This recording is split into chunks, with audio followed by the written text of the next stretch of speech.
Welcome to Moonshot Radio with your host, Dr. Nivea Torres.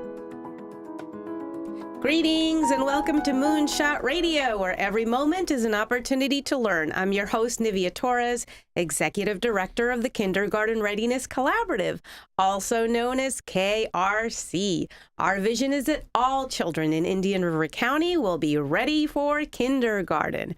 We proudly partner with the Moonshot Movement, who is transforming the next generation in Indian River County by having 90% of all students reading on grade level by the third grade. With me today in the studio, we have two special guests from the Humane Society, Ilka Daniel and Anselmo Aponte. Welcome. Thank you for having us. We're excited to be here today. I was really looking forward to this conversation because at the Kindergarten Readiness Collaborative, we really want to instill values of compassion, love, and kindness. And what better way to do that than through loving a pet? Absolutely. And that actually is part of our mission statement. Excellent. So talk to us about that, about your mission statement. Our mission statement is to provide humane care for the homeless animals of Indian River County. We provide shelter and care for those animals until they can be placed in adoptable homes. And that is for the entire county, Ilka? That is for all of Indian River County. Yes, definitely. And how long have you been serving the county? We have been serving the county since 1953. So that's been a long, long time, and we're so proud of our membership and the support that we receive from the community to enable us to do the things that we do. Again, we promote spaying and neutering. We provide humane care. We advocate for responsible pet ownership. We protect animals from animal cruelty. So our mission is to create literally a more humane society. For all of our pets and all of our animals and people. Pets and people, because we are very much like a social service agency for families and their pets. Oh, that's really important to hear. As you say, it's pets and people. We want to create that environment for everybody. Ilka. Absolutely. It's you really can't separate that because animals are now considered to be part of the family. Oh, yes, they are. Yeah, I know a lot of people would certainly agree with that statement. Definitely. And Selma, and as an outreach advocate, how do you educate the community about creating a humane society and about the services that you provide at the Humane Society? Well, I usually start by letting most of the community know if I go out or when I'm out. I do let them know about our lost and found, so our receiving. Anytime an animal comes in, we want to be the first ones that the community turns to. We do check up on the Facebook page, see what's lost in the community. I educate them about our outreach Forever Together program to assist with any families that have financial hardships. It's usually temporary, and we have also fostering. We do need foster homes for kittens and puppies, as well as our wellness clinic. Our wellness clinic is open to anybody who wants to come by and pretty much keep up with their pets, cats, dogs, rabbits. Those are a lot of services that you provide, and I'm struck by something that you shared with me, Ilka, on Friday, because I had the pleasure of visiting the Humane Society on Friday. We enjoyed having you there so much. Thank you so much. It was really eye-opening to me, and I thought it was very important to get the context before I had this conversation with you. But you shared with me a lot about the reasons why people give up their pets. Could you share with us a little bit about that? That was really learning for me. It generally, first of all, we do take in lost and stray animals and encourage people to report their pets when they are lost or missing or when they found a pet so that we can try to reunite it with the family. But many, many people, unfortunately, through life circumstances, come to the shelter and have to relinquish a pet. It can be for health reasons. It can be due to a family crisis. It can be because they're moving. There are a number of different reasons why families have to part with their pets. And so we're here to support those families. We also have some resources to try to help people find homes for their pets on their own so they don't have to relinquish them. we urge people to plan ahead, and we can assist with that. Our lost and found counselors can help with that process. But again, for those animals that really have, and those families that have no other resources, we are there for them to relinquish their pets so that we can go ahead and find those animals loving homes, permanent loving homes. A forever home, as you say. Yes. So, Anselma, how do you share with folks information about the adoption process? And I know that we have the link to your website up, so we're going to bring that up so that our viewers can see that as well. So how do you educate them about this process? About the adoption process, I usually let them know that our website does usually have all of our pets that we do have currently in-house. It's updated every 2 hours, so it's all real time, and that is an awesome technology that we have now, and it's easy to use. And also in our wellness clinic, we also have that up. So if they're waiting for their pets to get a wellness check, they can also browse around on the website to see what we have in-house. I think they would find it very hard to go through the website, Ilka, or to visit your location and not fall in love with a pet. So tell us, how many pets do you have now on site, if you do know the number, as Anselmo says? We generally changes. have, and it changes. Our numbers change literally by the hour, depending on what's coming in and how many animals are adopted.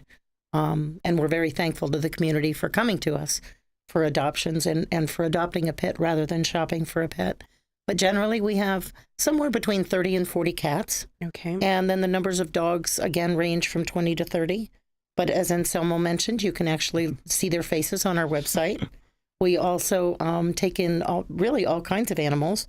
So from time to time, we'll have bunnies and guinea pigs and birds. Oh, wow. We may have some farm animals. We may have livestock, potbelly pigs, horses, goats.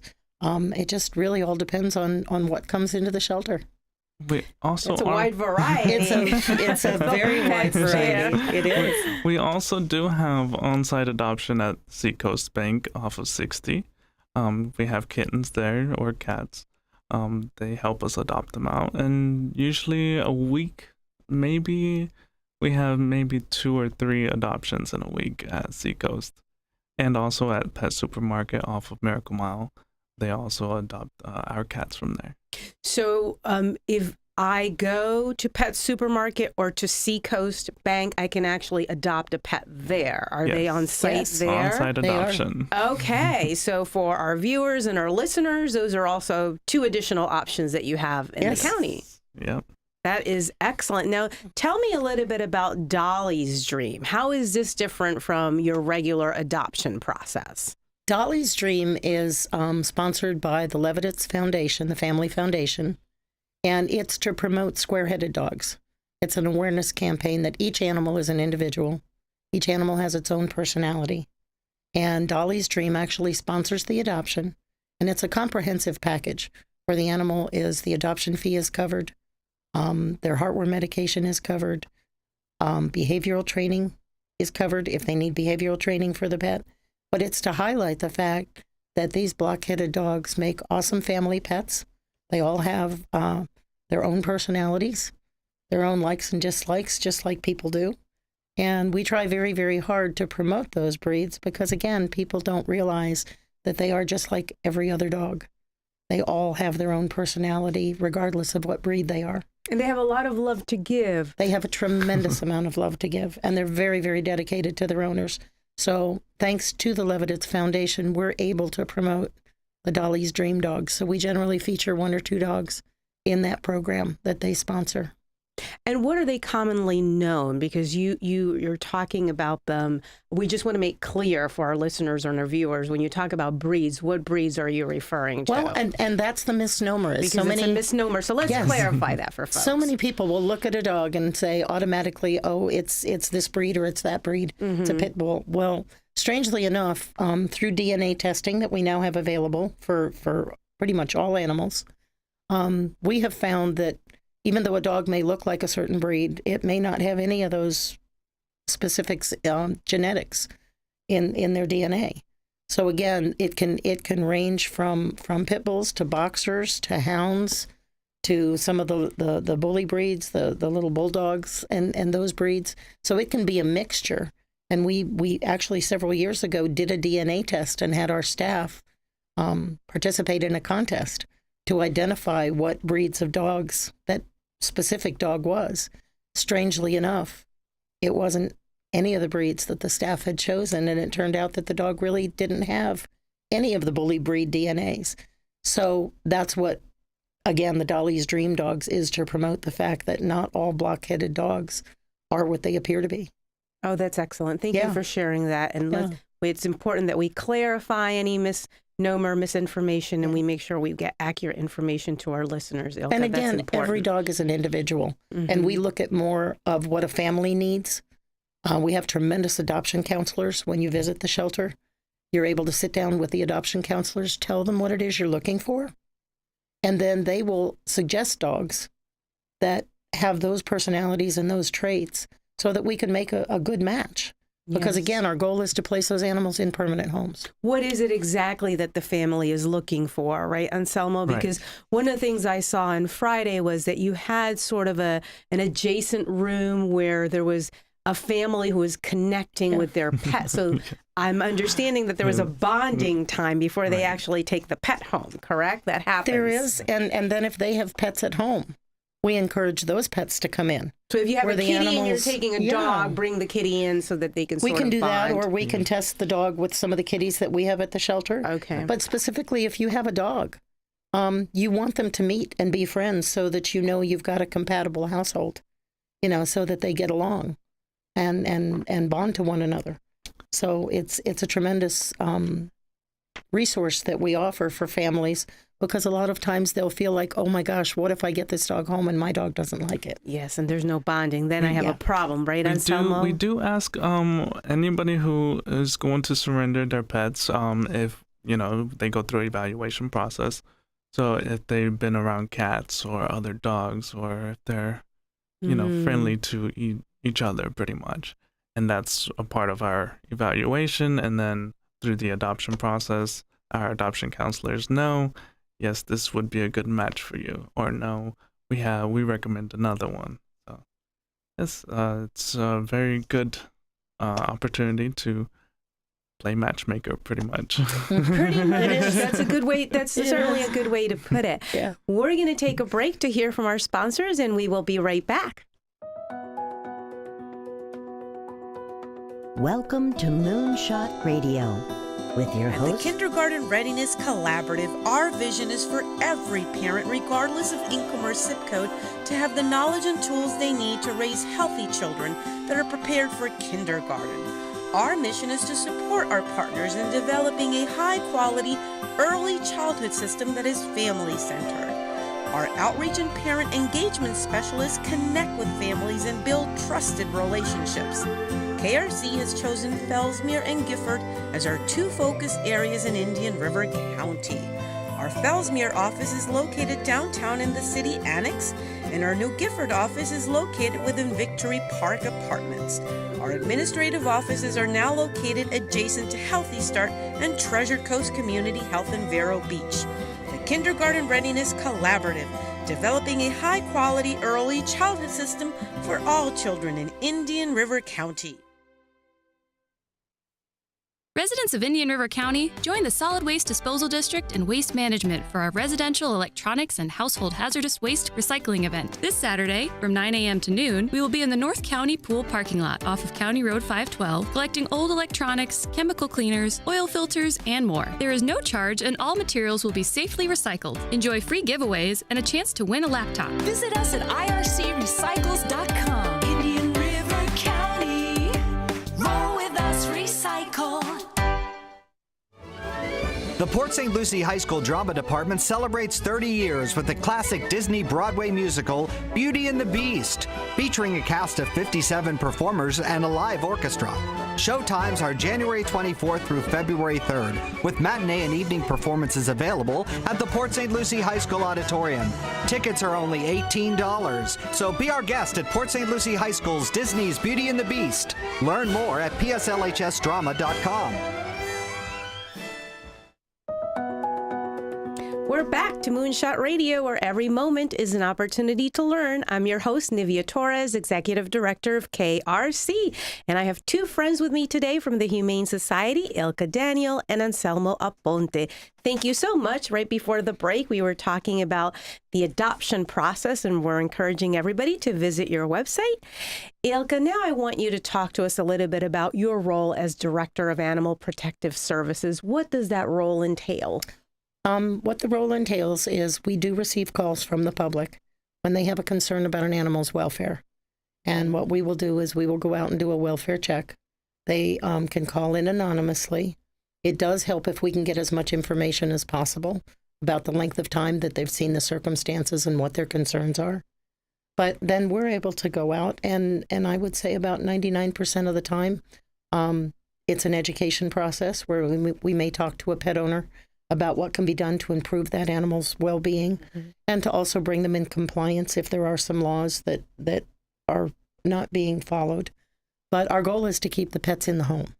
Okay. So again, we try to work with the public, work with families, so that we can better that bond, make the life better for the families and for the pet. So they can call the Humane Society for that. They can reach us at 388-3331, and they can call that in, and we'll be glad to check it out and then get back to them and tell them what we found to better understand what's going on. So, Ilka, if I observe something in my neighborhood that is of concern to me, there's a little animal friend that I don't think is being treated in a humane way, I can call that number, and this is completely confidential. It's sort of like a tip line? It is. Okay. It acts very much that same way. And again, our goal is to go out and improve that animal's life. And again, we handle those calls for livestock. We also handle the calls for companion animals. But we're there to help educate and to keep families and their pets together. In those rare circumstances where that can't be done, then we would actually remove the animal from the situation. And that's done only in the most dire circumstances. And then we would petition the court for civil custody of the animal so that the animal can again move on with its life and go into a better environment.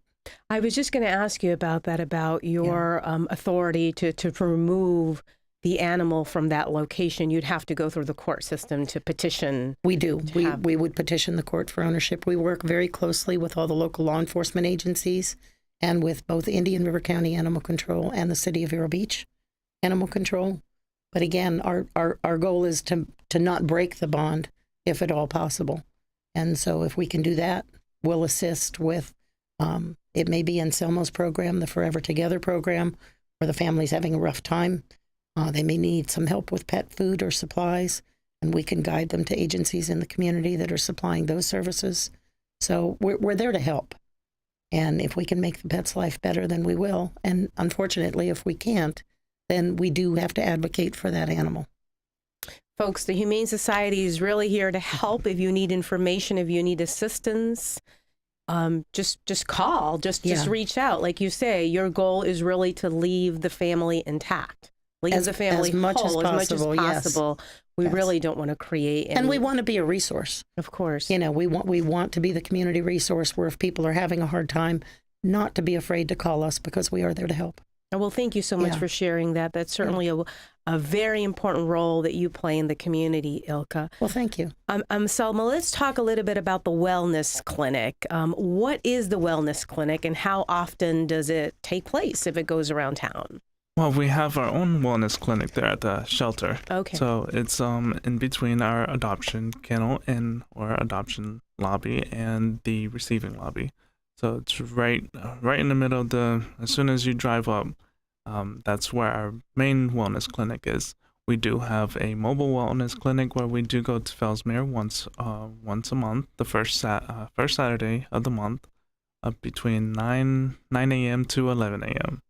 And they do have, it's all low-cost wellness, pretty much. All of the services are provided at low cost. And we don't offer all the services at the Fellsmere Wellness Clinic. It's mainly because it's mobile. Okay.